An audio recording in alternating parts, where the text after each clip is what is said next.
నారదుడు లోక కళ్యాణార్థం ఎన్నో చిలిపి పనులు చేశాడు.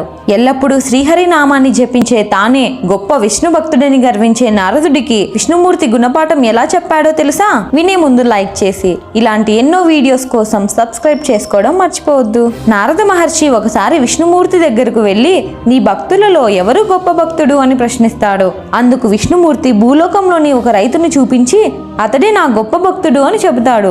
అందుకు నారదుడు ఆశ్చర్యంతో అతను రోజుకు 3 సార్లు మాత్రమే నీ నామాన్ని జపిస్తాడు, మరి అతనెలా నీ ప్రియభక్తుడు అని అడుగుతాడు. అది చెప్పాలంటే ముందు నేను నీకు ఒక పని చెబుతాను, అది చెయ్యి. ఒక కుండను తీసుకువచ్చి అందులో నిండుగా నీళ్లు నింపి ఒక్క చుక్క కూడా కింద పడకుండా తీసుకురా అని చెబుతాడు విష్ణుమూర్తి. నారదుడు అలా జాగ్రత్తగా నీటి కుండను తీసుకువచ్చి విష్ణుమూర్తికి ఇస్తాడు. ఈ నీటి కుండను తెచ్చే దారిలో నీవు నన్ను ఎన్నిసార్లు స్మరించావు అని అడుగుతాడు విష్ణుమూర్తి. నా శ్రద్ధ అంతా ఈ కుండపైనే పెట్టి ఒక్క చుక్క నీరు కింద పడకుండా తెచ్చాను, మరి మీ నామాన్ని ఎలా జపించగలను అని అడుగుతాడు నారదుడు. అప్పుడు విష్ణుమూర్తి నీవి చేసే పనిని దైవంగా భావించి శ్రద్ధతో ఆ పని చేస్తే నా నామాన్ని జపించడం కన్నా నీవు చేసే పనే గొప్పది అని చెప్పి నారదుడికి అలుముకున్న అహంకారాన్ని తొలగిస్తాడు శ్రీ మహావిష్ణువు. అందరూ మనసులో ఒక్కసారి తలుచుకోండి, ఓం నమో నారాయణాయ.